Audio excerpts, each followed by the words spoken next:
Isang magandang hapon muli sa inyong lahat mga kaibigan ko. Ayan Ito po ang aking tanghalian. Yan, nagluto po ako. Hindi ko na po pinakita sa inyo kung paano iluto dahil napakadali lang naman pong magluto ng Quaker Oats. Ano po ang aking ginagawa? Pinapakulo ko muna ang tubig. Tapos nilalagyan ko ng isang kutsarang malunggay powder. Ang malunggay powder po na aking ginagamit, sariling gawa ko din. Mas pino po yun sa iniinom nating malunggay tea, ha? Pero kung gusto nyo ring ihalo yung mga malunggay tea nyo dyan, pwede rin naman. Basta pakuluan, iluto, no? So, yan po. Tingnan nyo po ang mga malunggay powder na kadikit sa Quaker Oats. Ang ginamit ko pong Quaker Oats ngayon ay yung instant Quaker Oats, hindi po yung whole grain. Yan, para maiba naman. So, yan. Tapos, asin lang. Wala pong ibang sahog, walang gatas, walang matamis. Ako okay lang po sa akin yung maalat-alat. Basta yung lasang asin plus malunggay powder. Ayan mga kaibigan. Alam niyo po, lagi po nating tandaan yung tubig, ha. Ako po bago po ako kumain, umaga, tanghali, gabi, bago magmerienda, nauna po muna yung isang basong tubig. Umiinom po muna ako ng isang basong tubig. Nakainom na po ako, tapos ayan, nilagyan ko ulit. Pangalawang baso na yan. Para madali po tayo mabusog.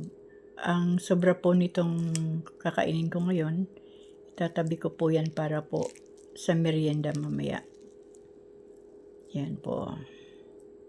So, madali pong mag-isip mga kaibigan, ha, kung anong kakainin natin. Hindi naman natin kailangan, lahat kailangan na 3 klaseng gulay ang kainin natin sa bawat kainan. Kailangan 3 klaseng prutas, ganito, gano'n, no? Ako po hindi Kaninang umaga po, uminom lang po ako ng 2 pirasong detox. Tsaka 3 basong tubig. Naka-3 basong tubig po ako mula po pagising ko. Ngayon lang po ako uminom. Wala pong kain-kain ng mga solid foods. So, ito na po ang pagkain ko. Kung agahan tanghalian man ito, okay na po ito. Ganyan lang po mga kaibigan ang pagkain.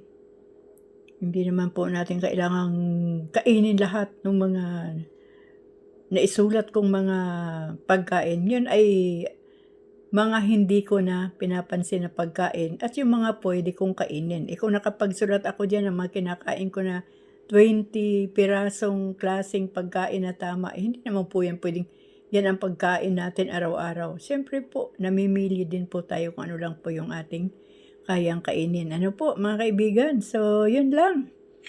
Nawa po ay nagkakaintindihan tayo palagi kasi parang ang liwanag naman ng aking mga post at paliwanag, pero meron pa rin nagtatanong.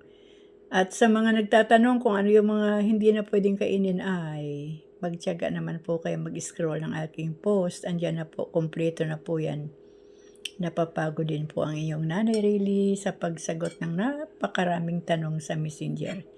So, yun mga kaibigan, kakain po muna ako at ingat po tayo, disiplinahin ang sarili siyempre.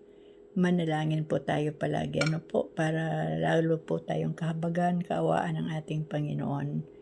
Hanggang dito na lang po muna ang aking video. Maraming salamat po sa inyong panunood at patuloy po tayong pagpalain lahat ng ating Panginoong Hesus. Amen.